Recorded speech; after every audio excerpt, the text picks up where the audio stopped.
Bangalore Mysore expressway कैसे fail हुआ, nice ring road कैसे पूरी हुई और पेरिफेरल रिंग रोड क्या है, उसके बारे में जानकारी भी देंगे।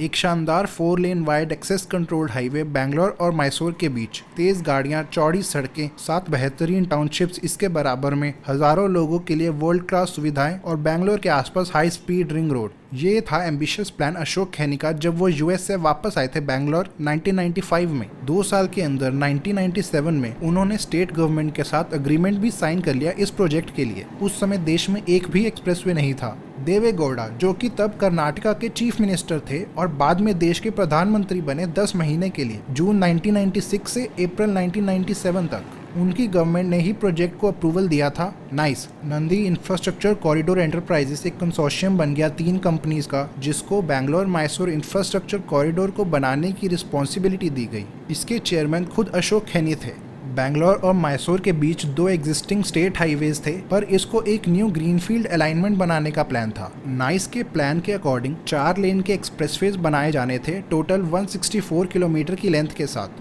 इस प्रोजेक्ट के 4 पार्ट्स थे। पहला 41 किलोमीटर लंबी रिंग रोड होसूर रोड से टुमकुर रोड तक। दूसरा 111 किलोमीटर लंबा एक्सप्रेसवे बैंगलोर और मैसूर के बीच। तीसरा 9 किलोमीटर लंबी लिंक रोड एक्सप्रेसवे से मैसूर रोड तक। और चौथा 3 किलोमीटर लंबी एलिवेटेड रोड इसके आगे।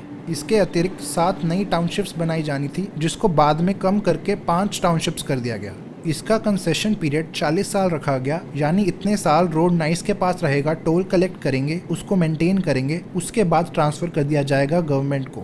नाइस के अकॉर्डिंग उनके पास लगभग 6200 एकड़ की ज़मीन है इस प्रोजेक्ट के लिए। अग्रीमेंट 1997 में साइन हुआ था, लेकिन कंस्ट्रक्शन 2004 में शुरू हुई। अभी तक पूरे प्रोजेक्ट का सिर्फ 52 किलोमीटर ही पूरा हो पाया है। 41 किलोमीटर की रिंग रोड, 7.5 किलोमीटर की लिंक रोड और सिर्फ 3.5 किलोमीटर का एक्सप्रेसवे ही बन पाया है। लिंक रोड का 1.5 किलोमीटर लंबा सेक्शन ये रहा जो पूरा नहीं हो पाया, और एक्सप्रेसवे यहाँ पर आके एकदम से खत्म हो जाता है। आगे इसका रूट ऐसे जाना था, ये भी दिख जाता है। इसके अलावा जो 5 इंडस्ट्रियल टाउनशिप्स बनानी थी, उसका भी काम शुरू नहीं हो पाया। पूरा project build own operate transfer boot basis पर बनाया जाना था। इसका मतलब कंपनी ने पूरी कंस्ट्रक्शन अपने रिसोर्सेज से ही करनी थी। लैंड एक्विजिशन भी उनको अपने पैसों से ही करनी पड़ती, गवर्नमेंट की कोई फंडिंग नहीं थी इसमें। फिर ये उनके पास 40 साल के लिए रहेगा, 2037 तक, ताकि वो टोल कलेक्ट करके और दूसरे जरिए से अपना खर्चा और प्रॉफिट निकाल पाए। शुरुआत में इसकी कॉस्ट थी 1500 करोड़ रुपए, लेकिन ये बढ़कर 4000 करोड़ से ऊपर चली गई।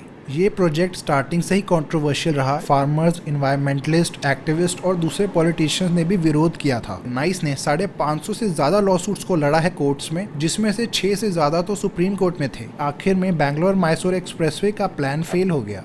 हजारों पेड़ काटे जाते, 8 लेक्स डिस्ट्रॉय हो जाती और 1500 फैमिलीज को डिसलोकेट करना पड़ता बिना किसी रिहेबिलिटेशन प्लान के। इसके अलावा स्टेट के टॉप पॉलिटिशियंस के ऊपर हेरा फेरी का आरोप लगा लैंड एक्वायर करने के लिए। लगभग 7000 एकड़ की जमीन एक्वायर करते समय फार्मर्स को पूरा कंपनसेशन नहीं मिला। कई पॉलिटिशियंस ने नाइस पर आरोप भी लगाया कि उन्होंने एग्रीमेंट का उल्लंघन किया है। इनमें सबसे आगे थे पूर्व प्रधानमंत्री देवे गौड़ा। नाइस के हेड अशोक खैनी और देवे गौड़ा के बीच ये युद्ध काफी साल चला। दोनों ने एक दूसरे पर करप्शन, बैकस्टैबिंग और ग्रीड का आरोप लगाया। इस झगड़े के बीच एक्सप्रेसवे और टाउनशिप्स नहीं बन पाई, सिर्फ रिंग रोड पूरी बनी और लिंक रोड आधी। इसकी डिटेल्स ये रही।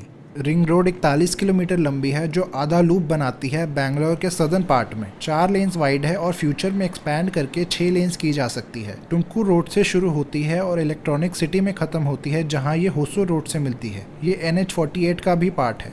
7 एंट्री एग्जिट्स हैं: electronic city, Bannerghatta road, Kanakapura road, Mysore road, Magadi road और टुमकुर रोड में। दोनों एंड्स में ट्रम्पेट इंटरचेंजेस हैं। एक्सप्रेसवे के साथ क्लवरलीफ इंटरचेंज है और बाकी नॉर्मल एंट्री एग्जिट्स है टोल बूथ्स के साथ। इसको इस्तेमाल करके यात्री पूरी सिटी बाईपास कर सकते हैं 45 मिनट के अंदर। ये रिंग रोड एक नए कमर्शियल हब के रूप में उभर रहा है, क्योंकि कई कंपनीज और रेजिडेंशियल एरियाज बनने लगे हैं इसके आसपास। इनकी कनेक्टिविटी भी बेहतर है। फ्यूचर में एक मेट्रो लाइन प्लान भी है इसके पैरेलल में, जो इसे और आकर्षक बना देगा। इसको build own operate transfer boot basis पर बनाया गया था और ये नाइस के अंडर है 40 साल के लिए, लगभग 2037 तक। पूरी लेंथ का टोल है 180 रुपए और स्पीड लिमिट 80 किलोमीटर पर आ रखी गई है। इसको सेक्शंस में खोला गया था पब्लिक के लिए 2009 तक। आगे चलते हैं। नाइस का बैंगलोर मैसूर एक्सप्रेसवे प्लान तो आगे बढ़ा नहीं, लेकिन ट्रैफिक में सिग्निफिकेंट ग्रोथ हुई पिछले 20 सालों में। दोनों शहरों के बीच पुराने स्टेट हाईवेज कैपेसिटी से कई ऊपर ऑपरेट कर रहे हैं और इधर ट्रैफिक कंजेशन होना आम बात है। इसलिए national highway authority of India ने 2014 में पुराने स्टेट हाईवे 17 को टेक ओवर करके पूरे रूट को NH 275 में चेंज कर दिया, आगे मैंगलोर तक। इसको वाइड करके एक्सप्रेसवे बनाने का प्लान है NHAI का। इस बार नाइस वाली गलती से बचने के लिए लैंड एक्विजिशन प्रोसेस वो अपने पास ही रखेंगे। इसका काम 2019 में शुरू हुआ और 2022 तक पूरा होने की उम्मीद है। नए बैंगलोर मैसूर एक्सप्रेसवे की डिटेल्स देखते हैं। पुराने हाईवे को अपग्रेड करके 10 लेन वाइड बनाएंगे, जिसमें 6 लेन का कंट्रोल्ड एक्सेस एक्सप्रेसवे होगा बीच में और इसके आसपास 2 लेन्स की सर्विस रोड्स होंगी। इसकी लंबाई 118 किलोमीटर होगी, जो कि बैंगलोर के केंगरी में शुरू होगी नाइस रिंग रोड से और मैसूर के बाहर नगुवनल्ली में खत्म। ज़्यादातर अलाइनमेंट इसकी पुरानी वाली ही होगी, मगर 6 टाउन्स को ये बाईपास कर जाएगा। ये पार्ट्स ग्रीनफील्ड होंगे। बिदादी, रामनगरा, चन्नापटना, मधुर, मंड्या और श्रीरंगपटना के अराउंड बाईपास करेगा। एक्सप्रेसवे में 9 major bridges, 44 minor bridges, 4 road over bridges और 49 अंडरपासेस भी बनेंगे। इसके साथ एक एलिवेटेड कॉरिडोर भी बनाया जाएगा 8 किलोमीटर लंबा। इसके पूरे होने से कई फायदे होंगे। मैसूर और बैंगलोर के बीच ट्रैवल टाइम आधा हो जाएगा, मौजूदा 3 घंटे से सिर्फ 1.5 घंटा। बैंगलोर से मैसूर के अलावा ऊटी और कोयम्बटूर जाने वाले यात्रियों को भी लाभ होगा और इकोनॉमिक एक्टिविटी बढ़ेगी एरिया में। पूरे प्रोजेक्ट की एस्टिमेटेड कॉस्ट है लगभग 7,400 करोड़ रुपए। इसको बनाने के लिए नया हाइब्रिड एन्युटी मॉडल इस्तेमाल किया जा रहा है। इसका मतलब NHAI टोटल प्रोजेक्ट कॉस्ट का सिर्फ 40% फंड करेगी और बाकी 60% कॉन्ट्रैक्टर या डेवलपर खुद लगाएंगे। फिर हर साल उनको फिक्स्ड रेवेन्यू देगी NHAI जब तक उनकी इन्वेस्टमेंट इंटरेस्ट के साथ वापस नहीं हो जाती। इसमें टोल कलेक्शन की जिम्मेदारी NHAI के पास ही रहेगी। इससे क्या फायदा होगा? पहला तो नाइस जैसी मिस्टेक नहीं होगी। गवर्नमेंट और कंपनी दोनों के बेस्ट इंटरेस्ट में होगा कि प्रोजेक्ट जल्दी से कंप्लीट हो। पूरा होने के बाद कंपनी को इंटरेस्ट मिल जाएगा उनकी इन्वेस्टमेंट का और गवर्नमेंट को सारे राइट्स के साथ नई रोड।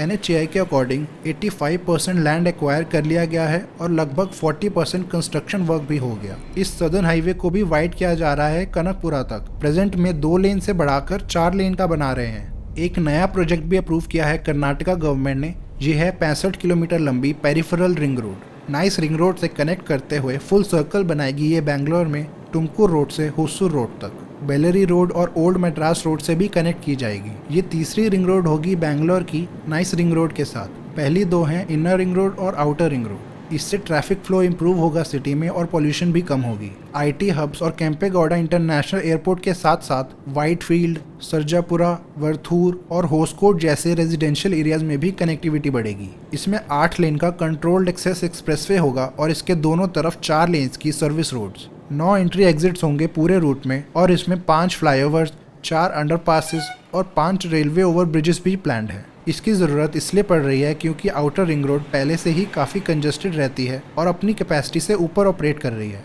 इसमें हर रोज़ 10,000 से ज़्यादा ट्रक्स पास करते हैं, जिसमें से कई बैंगलोर को बाईपास करते हैं। इसकी लंबाई 65 किलोमीटर है और इसको 1990s में इन्हीं रीजन से बनाया गया था। पिछले 20 सालों में सिटी में काफ़ी ग्रोथ हुई, जिससे इसके आसपास रिबन डेवलपमेंट बढ़ी और शहर में गाड़ियों की संख्या भी। 2010 से बैंगलोर में सालाना 10% से ज़्यादा व्हीकल ग्रोथ रेट रही, जिससे आज 42 लाख से ज़्यादा रजिस्टर्ड व्हीकल्स हैं इधर। आउटर रिंग रोड पर 10 हाईवेज आकर कन्वर्ज होते हैं, 5 नेशनल और 5 स्टेट हाईवेज। इसके अलावा इंटरनेशनल एयरपोर्ट को HAL से देवनाहल्ली में शिफ्ट कर दिया गया था 2008 में, तो उससे भी इस रोड का ज़्यादा इस्तेमाल होता है। इन्हीं सब कारणों से एक नई रिंग रोड की ज़रूरत पड़ी। आधा सेक्शन तो बना दिया था नाइस ने, तो इसको तो पूरा करना ही था। 17,000 करोड़ रुपए से ज़्यादा की इसकी एस्टिमेटेड कॉस्ट होगी। इसके मीडियन को थोड़ा वाइड बनाया जा रहा है ताकि फ्यूचर में अगर मेट्रो बनानी पड़े तो इधर जगह हो। इसके लिए लगभग 33,000 पेड़ काटे जाएंगे। इससे 10 गुना ज़्यादा पौधे लगाने का भी प्लान है। कर्नाटका गवर्नमेंट की बैंगलोर डेवलपमेंट अथॉरिटी BDA इसको बनाएगी हाइब्रिड एन्युटी मॉडल को इस्तेमाल करके, सेम जैसे बैंगलोर मैसूर एक्सप्रेसवे बनाया जा रहा है। अभी इसकी लैंड एक्विजिशन चल रही है, कंस्ट्रक्शन शुरू नहीं हुई। ऐसी और वीडियोस को देखने के लिए सब्सक्राइब करें। Thanks for watching.